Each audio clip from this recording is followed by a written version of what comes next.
মাসি আমার থেকে কিছুটা দূরে মুখোমুখি দাঁড়িয়ে বলল, এইবার ভালো করে দেখ, আর লুকিয়ে দেখতে হবে না। আমি তো অবাক হয়ে গেলাম, এত বড় তরমুজ আগে কখনো দেখিনি। হুঁক ছিঁড়ে বেরিয়ে আসতে চাইছে। সেদিন ক্ষেতের মধ্যে যা হলো তা কোনো দিন ভুলবো না। আমার নাম বাবুয়া, সবাই আমাকে বাবু বলেই ডাকে। আমার বয়স 21 বছর, কলেজে পড়ছি। আমি বাবা মায়ের একমাত্র সন্তান। আমরা গ্রামে থাকি। আমাদের গ্রামে বেশ কিছু বিঘা জমি আছে, সেই জমিতে চাষ করা হয়। আমার বাবার একটা ছোট মুদিখানা দোকান আছে। বাবা দোকান চালায় আর কয়েকটা লোক রেখেছে জমি চাষ করার জন্য। যেহেতু বাবা দোকান চালায় তাই মাঝে মাঝে জমিতে গিয়ে দেখাশোনা করে, তবে বেশিরভাগ সময় আমার মা জমিতে যায় আর সব কিছু দেখে। আমি পড়াশোনা করছি, তাই জমির চাষবাস নিয়ে মাথা ঘামাই না। অল্প বয়স থেকেই বিবাহিত মহিলাদের প্রতি আমার একটু দুর্বলতা আছে। এমনি একজন হচ্ছে মিতা মাসি, বয়স 40 বছর হবে। মিতা মাসির 2 মেয়ে। 2 বছর আগে এক মেয়ের বিয়ে হয়ে গেছে আর এক মেয়ের বয়স 20 বছর। গরিব বলে মিতা মাসির মেয়ের লেখাপড়া হয়নি, তাই বাড়িতেই থাকে আর সব কাজকর্ম করে। মায়ের মুখে শুনেছিলাম যে মিতা মাসির স্বামী নাকি লাল পানি খেয়ে মাসিকে খুব মারধর করত, তাই মাসি ওর স্বামীকে ছেড়ে 2 মেয়ে নিয়ে বাপের বাড়িতে চলে এসেছে। তারপর থেকে মাসি বাইরে কাজ করে সংসার চালায়। এখন মাসি আমাদের জমিতেই সারা বছর কাজ করে। মাসিকে দেখতে সুন্দর না হলেও চেহারাটা দেখার মতো। গায়ের রং চাপা হলেও বেশ আকর্ষণীয়। মাঠে কাজ করার সময় অনেক লোকই তার দিকে তাকিয়ে থাকে। গাছের তরমুজ খুবই সুস্বাদু, যে কেউ খেতে চায়। একদিন বেলা 11টার সময় একটা ব্যাগে কিছু সার দিয়ে মা আমাকে জমিতে যেতে বলল। আমি মায়ের কথা মতো ব্যাগটা নিয়ে জমিতে যাই। জমিতে গিয়ে দেখলাম 4 জন কাজ করছে। 4 জনের মধ্যে 3 জন গ্রামের লোক আর মিতা মাসি। গরমকাল, খুব গরম পড়েছে, তাই 4 জনেই ঘেমে এক আকার হয়ে গেছে। আমাকে দেখে মিতা মাসি হেসে বলল, আরে বাবু, কি ব্যাপার, তুই এখানে? আমি বললাম, মা আমাকে পাঠালো, এই ব্যাগে সার আছে, নিয়ে এসেছি। মাসি বলল, আরে সার নিয়ে আসতে হবে সেটা তো তোর মা আমাদের বললেই গিয়ে নিয়ে আসতাম, তাহলে তোকে এই রোদে কষ্ট করে হেঁটে নিয়ে আসতে হতো না। মাসি এসে আমার হাত থেকে ব্যাগটা নিয়ে একটা কাজের লোককে ডেকে সার দেবার নিয়ম সব বুঝিয়ে দিল। আমি বললাম, তাহলে এবার আমি যাই? মাসি বলল, এত দূর থেকে হেঁটে এসেছিস, এক্ষুনি যেতে হবে না, যা ওই গাছের নিচে বসে একটু বিশ্রাম নিয়ে তারপর যাবি, বলে আবার জমিতে নেমে গেল। আমি একটা বড় গাছের নিচে ছায়াতে গিয়ে বসলাম। আমি যেখানে বসেছি তার একটু দূরেই মাসি কাজ করছে। মাসি এখন একটা কম দামি পাতলা সিল্কের শাড়ি পরে আছে, কোমরে একটা গামছা বাঁধা। মাসির ব্লাউজটাও বেশ পুরনো মনে হচ্ছে দেখে। মাসি কাজ করছে আর আমি মাসির দিকে তাকিয়ে আছি। হঠাৎ মাসি মুখ তুলে আমার দিকে তাকিয়ে দেখলো, আমি তার দিকেই তাকিয়ে আছি। এরপর মাসি মিচকি হেসে আবার কাজ করতে লাগলো। আমি অবাক হয়ে গেলাম, কারণ আমি যে তরমুজ দেখছি সেটাতে মাসির কোনো ভ্রুক্ষেপই নেই, যেন মনে হচ্ছে কিছুই হয়নি। বন্ধুরা, কিছু বিষয় ইউটিউবের করা নিয়মের কারণে সরাসরি বলা যাচ্ছে না। তোমরা কমেন্টে দেয়া লিংক থেকে আমার ওয়েবসাইট ভিজিট করো, সেখানে একদম খোলামেলা গল্প দেয়া আছে। একটু পর মাসি আমার কাছে আসলো বিশ্রাম নেয়ার জন্য। মাসি বলল, কিরে, কি দেখছিলি ওভাবে? মাসির কথা শুনে একটু অস্বস্তিতে পড়ে গেলাম।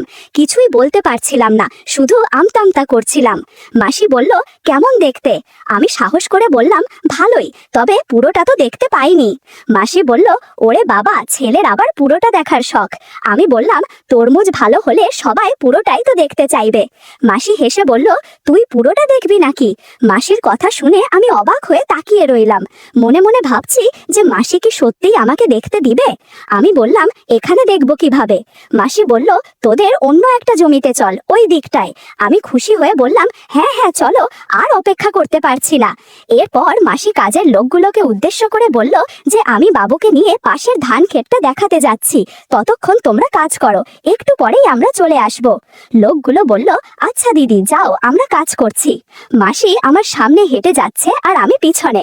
মাসির হাঁটার স্টাইল আমার খুব ভালো লাগছিল। 10 মিনিটের মতো হাঁটার পর আমরা একটা জমির মাঝখানে চলে এলাম। এই জমিতে এত বড় বড় ধান গাছ চাষ হয়েছে যে দূর থেকে বোঝা যাবে না যে এই জমির ভিতরে কেউ আছে। যাই হোক, মাসি আমার থেকে কিছুটা দূরে মুখামুখি দাঁড়িয়ে বলল, এই দেখ।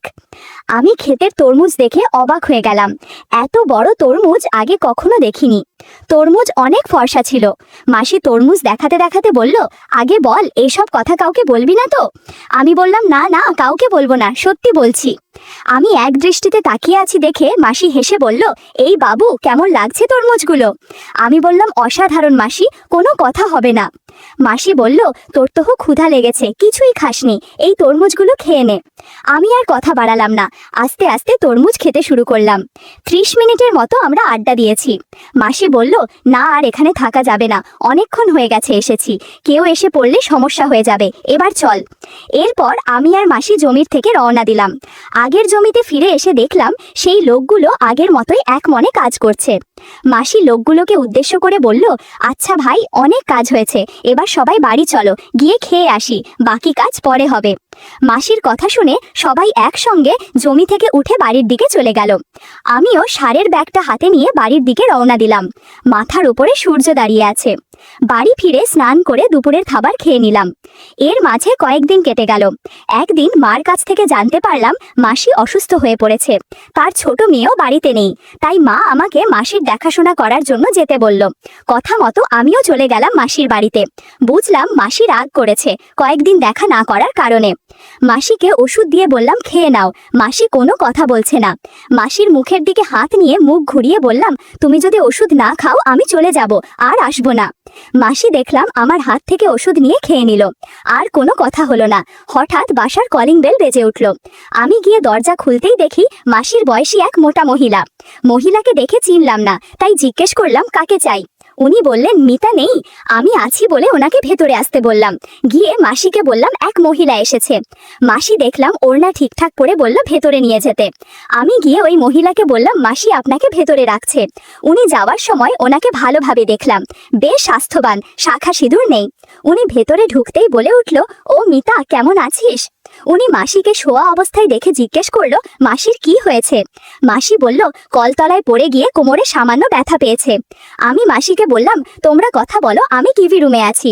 এই বলে টিভি রুমে গিয়ে সাউন্ডটা বাড়িয়ে দিয়ে মাসির রুমের সামনে এসে ওদের কথা শুনছিলাম। রিনু মাসি বলল, ছেলেটা কে রে মিতা? আগে তো দেখিনি। মিতা মাসি আমার কথা সব বলল, কিন্তু মাসিকে সেদিন খান ক্ষেতের ঘটনা বলল না। রিনু মাসি চুপি চুপি বলল, ছেলেটা কিন্তু হ্যান্ডসাম, আমি হলে তো কবেই বন্ধুত্ব করে ফেলতাম। আসলাম অনেকদিন পর তোর সাথে গল্প করতে, আর তুই কিনা বিছানায় পড়ে রইলি, আমার মনটা কেমন যেন করছে। মিতা মাসি বলল, তোর মুখে কিছুই আটকায় না, ওর অবয়স খুব বেশি না, আর আমি ওকে দিয়ে কিছু করাবো না, জানাজানি হলে কি হবে ভেবেছিস? রিনু মাসি বলল, কেন, ওর কি ক্ষমতা নেই? ওকে দেখে তো মনে হচ্ছে ভালোই শক্তিশালী। আমি ওদের কথা শুনছিলাম আর মনে মনে খুশি হলাম। যাক, একসাথে দুজনকে বন্ধু বানানো যাবে। একটু পর আমি টিভি রুমে ফিরে এলাম। কিছুক্ষণ যেতেই আবার বেল বেজে উঠল। খুলে দেখি মা দাঁড়িয়ে। মা ভেতরে ঢুকে মাসির রুমে গেল। আমি মাসিকে বললাম, আমি তাইলে মাসির জন্য কিছু ওষুধ নিয়ে আসি।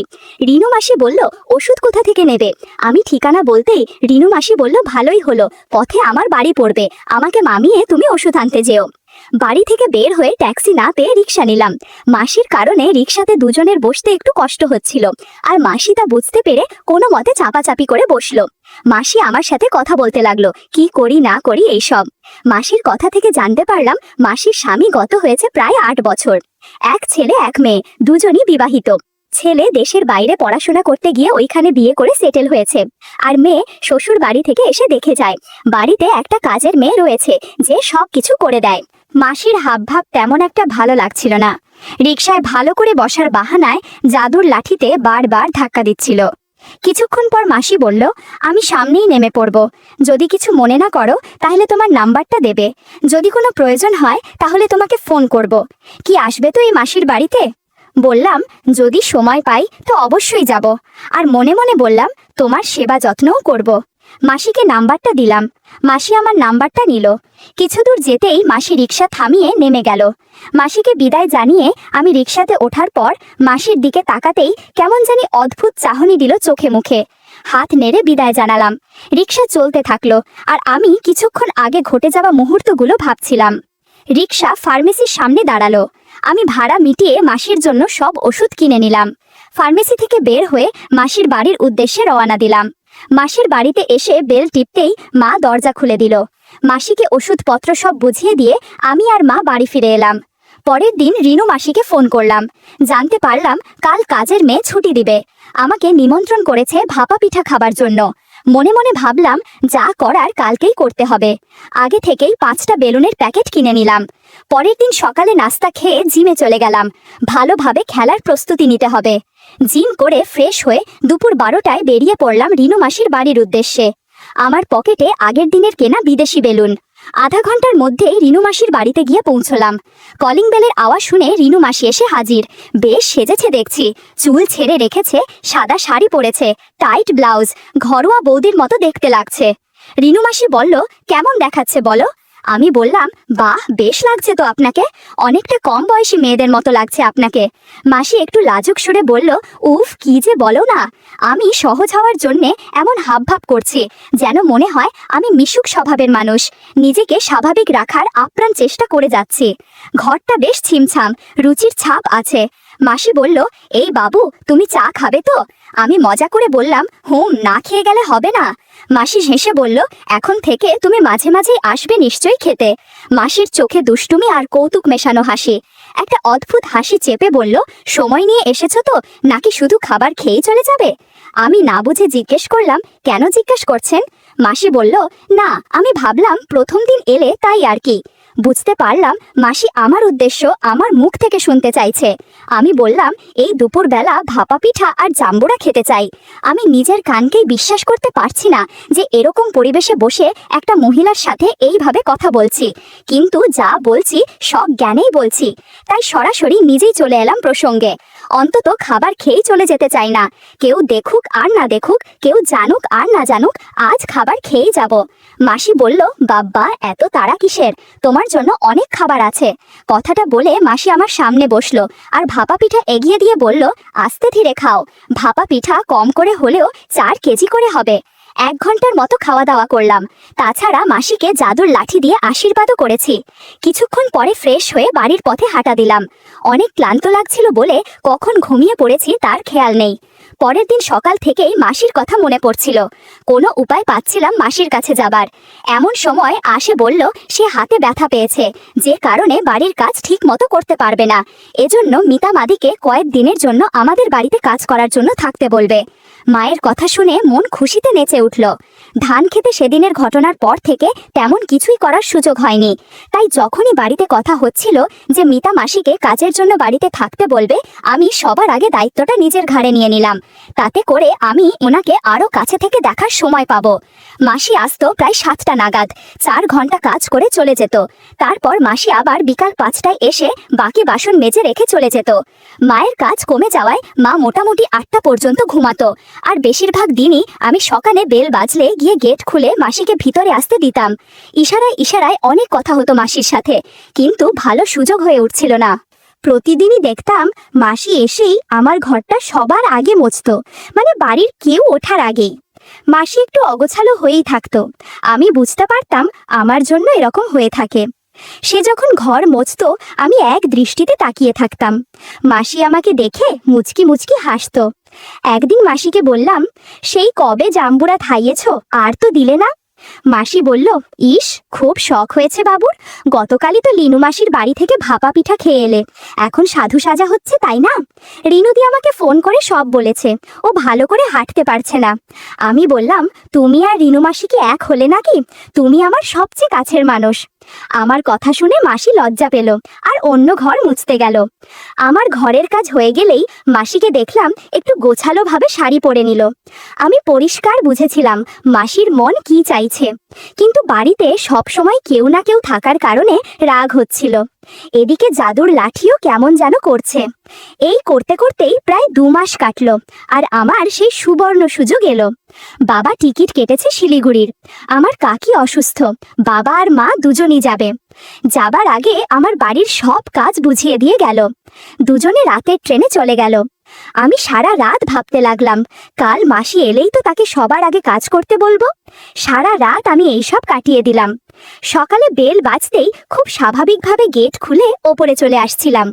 মাসি তাড়াতাড়ি গেট বন্ধ করে দৌড়ে এসে জাদুর লাঠি হাতে নিয়ে জিজ্ঞেস করলো, কি ব্যাপার, আজ চলে যাচ্ছ যে? আর ভালো লাগছে না নাকি? আমি বললাম, না, গিয়ে নিজের কাজ করো, আমার ইচ্ছা করছে না কিছু করতে। বলেই আমি ওপরে উঠে এলাম। মাসি একটু রাগ করলো, তা আমিও বুঝেছিলাম। বাবা মায়ের ঘর পুরো চাপানো ছিল, তাই মাসি টের পায়নি যে তারা বাড়ি নেই। আর রাগের বশে আমার ঘর না মুছেই সোজা রান্নাঘরে গিয়ে রাতের বাসন মাজতে লাগলো। ভেবেছিলাম রাগের অভিনয় করলে হয়তো আমাকে মানাতে আসবে, কিন্তু তা আর হলো না। তাই রান্নাঘরে গিয়ে জাম্বুরা হাতে নিলাম খাবো বলে। মাসি চমকে উঠে বলল, কেউ জানলে সমস্যা হবে। আমি বললাম, আজ কেউ বাড়িতে নেই। বলতেই মাসি বাসন মাজা বন্ধ করে আমার দিকে ফিরে তাকালো, বলল, তাহলে তো বেশ ভালোই হলো। আমি মাসিকে বললাম, যাও তুমি আগে স্নান করে আসো। একটু পর মাসি দামি শ্যাম্পু দিয়ে স্নান করে আসলো। আমি মাসিকে লাল রঙের একটা নাইটি পরতে দিলাম। নাইটিটা আমার মায়ের। মাসির ভালো ভানে ফিট হচ্ছিল না, তবুও দারুণ দেখাচ্ছিল। এরপর জাদুর লাঠি দিয়ে মাসিকে আশীর্বাদ করলাম। ঘরের মধ্যে হাততালির শব্দ শোনা যাচ্ছিল। ঘণ্টাখানেক পর মৌনতা নেমে এলো। মাসি বলল, তোমার মা বলেছে পরশু থেকে একবেলা আসতে, কারণ এখন কাজ কম। আমি বললাম, তাহলে তো সমস্যা হয়ে যাবে, আমাদের আর দেখাই হবে না। মাসি বলল, না, এটা আমি মেনে নিতে পারবো না। আমি একবেলা এখানে কাজ করতে আসব, আর একবেলা যখন মাঠে কাজ করতে যাব তখন চলে আসব। ওই ধান ক্ষেতের মধ্যে আমরা দেখা করব। ওই দিন বিকালে মাসি আর আসেনি কাজ করতে। পরের দিন সকাল 7টায় বেল বাজতেই আমি নিচে গিয়ে দরজা খুললাম। খুলেই আমার মাথা গরম হয়ে গেল। মাসি এসেছে, কিন্তু সাথে তার মেয়ে। আজকে যা পরিকল্পনা করেছিলাম তার সবই বেঁচতে গেল, কারণ আমি জানি আজ মাসির সাথে সময় কাটাতে পারবো না। আমি ওর মেয়েকে দেখেই সোজা উপরে চলে এলাম। ঘরে এসে শুয়ে রইলাম। মাসি বলল, আজ আমার তাড়া আছে, তাই ওকে সাথে এনেছি। সব বাড়িতে তাড়াতাড়ি কাজ হয়ে গেলে আমি ওকে নিয়ে একটু বেরোবো। আমি কিছুই বললাম না, শুয়ে রইলাম চুপচাপ। মাসি সোজা রান্নাঘরে গিয়ে আমার রাতের খাওয়া একটা থালা, কড়াই আর গ্লাস মাজতে লাগলো। মেয়ে সোজা গিয়ে ঢুকলো আমার কিছু জামা প্যান্ট আছে সেগুলো ধুতে, কিন্তু আমার ধৈর্য নেই। 6-9 চিন্তা না করে আমি সোজা রান্নাঘরে চলে গেলাম। মাসি বলল, কি করছো সোনা? আমার মেয়েটা জানলে ঝামেলা হয়ে যাবে। আমি বললাম, হোক, তোমাকে কে বলেছে ওকে নিয়ে আসতে আমার বাড়ি? জানো না, আজকেই আমাদের শেষ দিন। কিছুক্ষণের মধ্যে মাসির সাথে গল্প করতে শুরু করলাম। মাসি শুধু চেঁচামেচি করছিল। শব্দ শুনে মাসির মেয়ে চলে এলো রান্নাঘরে। এসে দেখে ব্লাউজ, পেটিকোট ওয়াশ বেসিনের পাশে রাখা। আমি মাসিকে বললাম, ও আমাদের গল্প করতে দেখে ফেলেছে, তুমি ওকে রাজি করাও। আমার কথা শুনে মাসি তার মেয়েকে রাজি করাতে চেষ্টা করলো, কিন্তু প্রথমে রাজি হলো না।